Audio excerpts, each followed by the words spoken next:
Welcome to District Command Central, your go-to source for the latest news and updates on the Washington Commanders. Don't forget to hit that subscribe button and ring the bell so you never miss a play.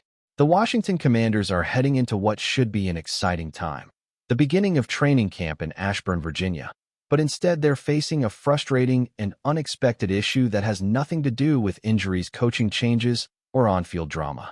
No, this headache comes courtesy of a league-wide standoff that could end up impacting one of their most promising rookies, cornerback Trey Amos. As rookies are scheduled to report on July 18th, Amos might not be among them. But it's important to make one thing clear: this isn't just Washington's problem, and it's certainly not Trey Amos' fault. This is a ripple effect that's been triggered by events far beyond the Commanders' control. What we're seeing right now is the kind of problem that's been quietly brewing in NFL front offices and agent circles for years. Now it's come to a head, and Washington is caught in the crossfire with 30 of 32 second-round rookies still unsigned. This whole situation exploded when two teams, Houston and Cleveland, decided to change the rules of engagement when it comes to second-round rookie contracts. Until now, fully guaranteed deals for players outside of the first round were rare, almost non-existent. But that changed drastically when the Texans gave wide receiver Jaden Higgins, picked 34th overall, a fully guaranteed 4-year deal worth $11.7 million. Now, if you're wondering why this matters to Washington and Trey Amos, here's the connection. Amos was picked 36th, just 2 spots after Higgins, and suddenly expectations for guaranteed money have shifted dramatically. Teams around the league are now left scrambling, trying to figure out whether to match these deals, push back, or simply wait for someone else to make the next move. This uncertainty has completely paralyzed negotiations, especially for second-round players. Right after the Texans moved, the Browns doubled down and handed out another fully guaranteed contract to linebacker Carson Schweissinger, who was selected at 33rd overall, 1 pick before Higgins. Cleveland gave Schweissinger a slightly richer deal, $11.8 million guaranteed, likely to show they weren't going to be outdone by Houston. And just like that, a new precedent was born. For years, second-round picks have received strong contracts, but not this strong, and certainly not fully guaranteed. Now, every player drafted in that second round is using these 2 contracts as leverage, which is exactly why so many deals, including Amos, remain unsigned. This isn't a standoff between player and team. It's a standoff between tradition and a new standard. And the Commanders, unfortunately, have found themselves right in the eye of the storm. The Seahawks are now the team holding the next domino. They selected safety Nick Emenwari, 35th overall, right between Schweissinger and Higgins. Everyone's watching Seattle to see what they'll do. If the Seahawks cave and offer a fully guaranteed contract too, then it's basically game over for teams trying to resist the trend. At that point, it becomes a league-wide expectation for every second-round rookie to demand and receive fully guaranteed deals. If that happens, Washington will almost certainly have to offer Amos a similar package. But if Seattle holds the line and offers a partial guarantee or a deal more in line with past norms, then maybe there's hope for some compromise. Either way, no team wants to be the one to break the silence first. Everyone is playing a waiting game, and unfortunately for Washington, time is not on their side with camp just days away. There's also a bigger picture here, and it's about market setting. Once a precedent gets set in the NFL, it's almost impossible to undo. Think back to when the Browns gave Deshaun Watson that fully guaranteed mega deal. People thought it was an anomaly. But here we are, and now fully guaranteed contracts are slowly creeping into areas they never touched before, like the second round. Teams are understandably nervous because once you give out fully guaranteed money to one player, agents will fight tooth and nail to get the same for their clients. So now GMs around the league are panicking, especially those who drafted second-round players and assumed they'd stick to the usual playbook. Washington didn't start this trend, but they're caught in it, and Trey Amos is the one stuck waiting despite being completely ready to go to work. Let's not forget what's at stake for Amos himself. The rookie out of Alabama was expected to make an immediate impact.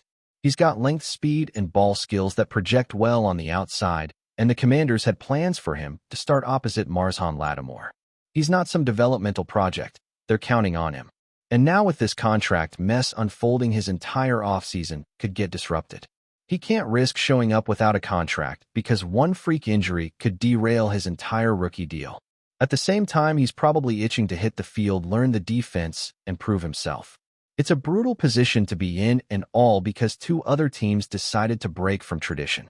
You can't blame Amos for standing his ground. He's watching his peers get paid, and he wants what he believes he's earned. Simple as that. Meanwhile, other teams are already starting to feel the effects of this standoff. Take the Chargers, for example. Rookie wide receiver Trey Harris is sitting out of practice while waiting on his contract, and he's not alone. This issue is spreading across the league fast like wildfire. And if more players start missing time, these teams won't just be dealing with financial headaches. They'll be dealing with chemistry issues, depth concerns, and players falling behind. That's exactly what Washington wants to avoid. The last thing they need is a rookie starting corner missing reps during camp, while everyone else is installing plays and building timing. If Amos sits out, even for a few days, it puts the defense in a tough spot. Jonathan Jones and others might step up, sure, but there's a reason Amos was penciled in as a starter. He fits the scheme. He's got the tools. They need him on the field. So where does that leave us? Frankly, everyone's still waiting on the Seahawks. Seattle could be the hero or the villain here, depending on your perspective. If they offer McLaurin a fully guaranteed deal, every other second-round rookie is going to ask for one too. If they don't, it might slow down the trend, give teams leverage back, and allow more traditional deals to be signed. But as of right now, the Commanders have no control. This is the frustrating part for fans and coaches alike. The front office can't push Amos to sign a deal that isn't fair based on the new market. And Amos can't be expected to take less than players picked after him who've already set a new bar. It's a total gridlock, and someone needs to blink first. Until then, Washington just has to wait it out. It's moments like this that expose the invisible wars being fought behind closed doors in the NFL. We focus so much on touchdowns, interceptions, highlight reels. But these contract negotiations are where a lot of the real drama lives. Players want security. Teams want flexibility. And when one or two franchises shake the balance, the ripple effects are enormous. This isn't just about a few $1 million. It's about control, precedent, and long-term consequences. If second-rounders start getting fully guaranteed contracts regularly, it could change how teams approach the draft altogether. Maybe they trade out of the second round more often. Maybe they prioritize late first-round picks to lock in the fifth-year option instead. However it plays out, it all started with two deals, and now teams like Washington are stuck trying to clean up the mess. The bottom line is this: Trey Amos deserves to be on the field. The Commanders deserve to have their full squad ready to go for camp. But neither of those things are going to happen until someone breaks this stalemate. Whether it's Seattle or someone else, the league needs clarity, and fast. Washington fans should be hopeful this gets resolved soon, but don't expect it to be easy. This kind of standoff isn't going away overnight. Still, when training camp kicks off and Amos isn't there, don't point fingers at the rookie. Don't even blame the Commanders. This is bigger than any one player or one team. This is the NFL's business side in full display. Messy, complex, and sometimes a total buzzkill. But once the contracts are signed and the helmets are strapped, football takes over again. And we all want to see what Amos can do. If you're enjoying the coverage, make sure to smash that like button and drop a comment with your thoughts on the Commanders' latest moves. We want to hear from you. In what could be one of the most astonishing moves of this NFL offseason, the Washington Commanders are making serious headlines across the league.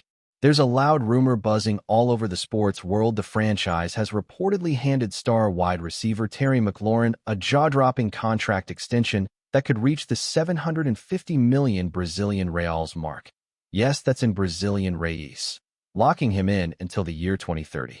If this deal is indeed accurate, it would not only cement McLaurin's future in Washington for the next 5 years, but also position him among the highest-paid wide receivers in the league.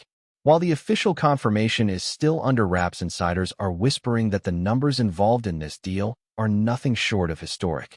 Fans are split. Some are thrilled to see the Commanders showing faith in their franchise player, while others are scratching their heads wondering if this massive payout is justified. Now let's break it down a little further. McLaurin has undeniably been one of the most consistent offensive weapons for the Commanders in recent years. Since entering the league in 2019, he's been the shining light in an otherwise unpredictable Washington offense. Despite a revolving door of quarterbacks and coaching changes, McLaurin has always shown up, delivered big plays, and maintained an elite level of professionalism. So it's not entirely surprising that Washington would want to build their long-term plans around him. What's causing a stir, however, is the sheer size of this rumored contract.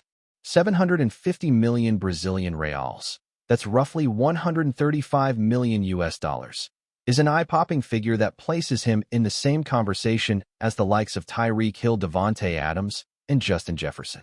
Could Washington be trying to make a statement about where they see themselves heading in the next few years? This potential blockbuster contract may also signal a major shift in the Commanders' front office strategy. Under new ownership and management, the team seems determined to change its reputation and finally rise from mediocrity to contender status. And what better way to send that message than by locking down your top talent for the long haul? Terry McLaurin is not just another wide receiver. He's the face of the franchise, a locker room leader, and a fan favorite. Reports suggest that negotiations were fast-tracked after preliminary talks hinted that McLaurin had begun attracting interest from other teams. While trades or free agency moves never reached public discussion, some league executives reportedly suspected McLaurin might test the market in 2026 if Washington didn't act decisively. Now it seems like they've shut that door and maybe even slammed it. Of course, when a team dishes out this kind of money, the pressure follows. Whether fair or not, McLaurin will now carry the weight of this enormous deal every time he steps on the field. Every drop, every missed route, every quiet game. All of it will be magnified under the lens of this contract. But if there's anyone in the league built to handle that kind of scrutiny, it's McLaurin. Known for his humility, his relentless work ethic, and his team-first attitude, McLaurin has always carried himself with the grace of a veteran. Still, money changes everything. Will he remain the same player after cashing in? Will the locker room dynamic shift as younger receivers look at this deal as the new benchmark? These are the whispers starting to circulate around league circles. The fan base for now is riding a wave of cautious optimism. Social media has been flooded with reactions ranging from pure celebration to complete disbelief. He deserves every penny, one fan wrote on X, while another posted, "This better come with a Super Bowl guarantee." That pretty much captures the emotional roller coaster that Commanders fans are on. They've waited so long for a franchise face who truly wants to be in Washington, and McLaurin has made it clear he's Allen. But history has not been kind to Washington when it comes to big money moves. From Albert Haynesworth to Josh Norman, massive contracts have often ended in regret.